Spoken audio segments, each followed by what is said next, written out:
कोटी ब्रह्मांड नायक राजाधिराज योगीराज. नमस्कार प्रेमळ भक्तांनो, कशा आहात सर्वजण? आशा व्यक्त करते स्वस्त असाल, मस्त असाल, मामांच्या सेवेमध्ये रममाण असाल. आजच्या व्हिडिओमध्ये मी तुम्हाला सांगणार आहे मामांची आलेली प्रचिती. तर बघा, आज देवपूजा झाली आणि माझी सेवा ही मामांपर्यंत पोहोचली. अगदी 8 दिवसातून एक वेळा आज मी मामांची पूजा केली, सेवा केली आणि ती मामांपर्यंत पोहोचली. तर यावर एक कथा मी तुम्हाला सांगणार आहे. मामांची सेवा केली आणि मी लाईव्ह पुराव्यासहित तुम्हाला माझा आजचा अनुभव दाखवणार आहे. तर बघा, मामांची सेवा आणि मी जी काय आहे, मी मामांची साधी सेवा करते, साधी सेवेकरी आहे. फक्त मामांच्या नामस्मरणात राहते. यापेक्षा वेगळी मी मामांची काहीच सेवा करत नाही आणि मामांकडे मागत सुद्धा काही नाही. का तर आयुष्यामध्ये जे चाललंय ते त्यांना चांगलंच माहिती आहे. जे घडत आहे ते चांगल्यासाठीच होत आहे. जे वाईट घडत आहे ते काहीतरी कर्माचा भाग असेल म्हणून घडत असेल. तर बघा, 8 दिवसातून एक वेळा आज मी मामांची सेवा केली आणि ती सेवा मामांपर्यंत पोहोचली आणि मामांनी साक्षात मला त्याची प्रचिती दिली. हे मी तुम्हाला दाखवणार आहे. त्यासाठी व्हिडिओ कृपया करून शेवटपर्यंत नक्की बघा. तर बघा, यावर एक सुंदर अशी कथा सांगते, जे की तुमच्या मनाला जिथं कुठेतरी तुम्ही कमीपणा समजता, ते तुम्हाला वाटणार नाही किंवा ज्या शंका तुमच्या मनात आहेत त्या तुम्हाला जाणवणार नाहीत. तर मामांचा एक खूप साधा सेवेकरी होता. अगदी माझ्यासारखा म्हणायला हरकत नाही. खूप गरीब होता आणि तो मच्छीमार होता. म्हणजे तो मासे पकडायचा आणि त्यावरच त्याचा उदरनिर्वाह भागायचा. त्याचं घर चालायचं आणि जो काही त्याची मुलं-बाळ आहेत, तो त्यावरच, त्या व्यवसायावर सांभाळायचा. परंतु मामा सेवेकरी होता, परंतु त्याच्या हातून ते पाप घडायचं आणि त्याच्या मनाला खूप खंत होती, की मी मामांचा सेवेकरी आहे, मामांना मांसाहार चालत नाही, मामांना मुक्या जीवाला त्रास दिलेला हे मामांना आवडत नाही. आणि मामा हे त्यांच्या मेंढ्यांना अगदी लहान मुलांसारखं सांभाळायचे. मुक्या प्राण्यांना मामा खूप जीव लावायचे आणि मामा सेवेकरी असून त्याला वाटायचं, की मी बाळूमामांचा सेवेकरी तर आहे, परंतु मी दररोजचं कितीतरी माशांचा जीव घेतो आणि त्यांचा जीव घेऊन मी स्वतःचा आनंद शोधतो. स्वतःची मुलं-बाळं सांभाळतो. याची त्याच्या जीवाला खूप मोठी खंत होती आणि त्याचबरोबर त्याचं अन्न, जे काही आहार आहे, त्याचा आहारसुद्धा तो माशाचाच होता. म्हणजे तो माशाच खायचा, मांसाहार करायचा. त्यामुळे त्याला कुठेतरी अपवित्र फील व्हायचं. कुठेतरी त्याला कमीपणा जाणवायचा, की मी मामांचा सेवेकरी कम्फर्टेबल नाही. मी 100% मामांचा सेवेकरी नाही. मामा माझी कधीच सेवेकरी म्हणून निवड करणार नाहीत, असं त्याला वाटायचं. आणि असं करता आणि असा विचार करता त्याला खूप साऱ्या माश्या भेटायच्या. ज्यावेळेस तो मनामध्ये असा निगेटिव्ह विचार करायचा, त्यावेळेस त्याला खूप साऱ्या माश्या भेटायच्या. त्यातून त्याला खूप सारे पैसे मिळायचे आणि खूप त्याची जी काही आर्थिक परिस्थिती होती, ती खूप चांगल्या प्रकारे चालायची. आणि मग त्याला असं वाटायचं, की हा देवाचा चमत्कार आहे, का देव माझी परीक्षा बघतोय किंवा माझी लालच देव बघत आहे, असे त्याच्या मनामध्ये अनंत प्रश्न पडायचे. असं करता एकदा तो खूप मोठ्या अडचणीमध्ये आला. खूप त्रासून गेला.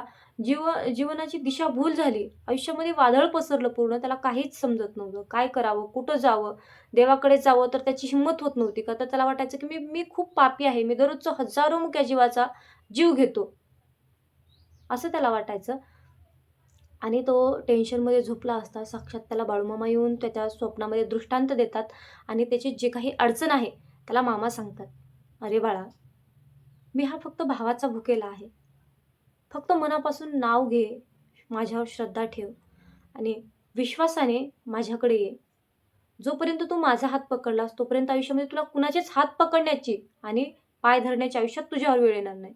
फक्त तू माझा हात पकड." मामा अशा प्रकारे त्याला एवढं समजावून सांगतात दृष्टांतामध्ये आणि त्यावेळेस त्याला अगदी प्रसन्न वाटतं. आयुष्यातली संकटं सगळी नाहीशी झाल्यासारखे वाटतात.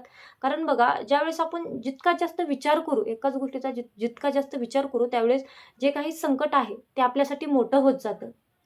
आणि ज्यावेळेस आपण जी मोठं संकट असूनही त्याला कानामागे ढकललं, डोक्याच्या पाठीमागे ढकललं, त्याचा जास्त विचार केला नाही, तर ते संकट आपोआप कमी होत जातं. आणि असं करता मामांचा आशीर्वाद त्याच्यावर असल्याचं त्याला भासलं आणि मी खरंच मामांचा सेवेकरी आहे असं त्याला वाटलं. म्हणून आयुष्यामध्ये कितीही संकट आले, कितीही दुःख आले, तरी निराश होऊ नका, खचून जाऊ नका. देवावरचा विश्वास हा सोडू नका. ज्यावेळेस त्याला मामांची प्रचिती आली, मामांचा आशीर्वाद त्याच्यावर आहे, मामांनी त्याला आपलंसं केलं आहे असं त्याला समजलं, त्यावेळेस त्यांनी मांसाहार हा सोडून दिला आणि त्याचा जी काही मच्छीमार व्यवसाय होता, तो सुद्धा त्याने सोडून दिला आणि त्याचं संपूर्ण आयुष्य त्याने मामाचरणी समर्पित केलं. जे काही आहे ते मामा तुम्हीच बघा, असं त्यांनी मामाला सांगितलं. बघा, काही सेवेकरी असे असे म्हणतात, की आम्ही मामांची सेवा तर करतो, परंतु मांसाहार आम्हाला सुटणं शक्य नाही. मांसाहार आम्हाला करावाच लागतो. तर बघा, ज्यावेळेस आपलं मन हे मामामय होऊन जातं, त्यावेळेस मांसाहार असो किंवा कुठलंही व्यसन असो, ते आपोआप सुटून जातं. यात काही शंकाच नाही. म्हणून फक्त आपलं मन देवाच्या भक्तीमध्ये रमवा. तसं आजच्या व्हिडिओमध्ये मला काय अनुभव आला आहे, मामांची काय प्रचिती आली, ते तुम्हाला मी दाखवते. माझी सेवा कशी मामांपर्यंत पोहोचली आणि त्याचा मामांनी मला कसा संकेत दिला, हे मी तुम्हाला दाखवते. बघा, ही आहे मामांची आजची सेवा. अशी काही मी वेगळी सेवा केलेली नाही. साधं माझ्याकडे देवाला फुलेसुद्धा अर्पण केलेली नाहीत मी आणि अशी साधीच सेवा केलेली आहे मी. ना नैवेद्य दाखवला आहे, ना आरती केली आहे, ना मी काहीतरी असं वेगळं देवासाठी केलं आहे. तरीही माझी सेवा ही मामांपर्यंत पोहोचली. याचा मला काय संकेत भेटला आणि जे की मी तुम्हाला कसं सांगितलं, की माझी सेवा मामांपर्यंत पोहोचली, तर तुम्हाला दाखवते. बघा, माझी सेवा मामांपर्यंत पोहोचली कशी, याचं एक उत्तम उदाहरण म्हणजे दिव्यामध्ये फूल पडणं. हे फूल तुम्हाला दिसत असेल. हे फूल दिव्यामध्ये पडणं म्हणजे आपली सेवा मामांपर्यंत पोहोचली असा याचा मुख्य संकेत होतो. दिवा इतका प्रचंड जळत आहे, की त्यामुळे हे दाखवणंसुद्धा मला शक्य होत नाही. पण हे अशा प्रकारे दिव्यामध्ये फूल पडणं म्हणजे आपली सेवा मामांपर्यंत पोहोचणं असं आहे.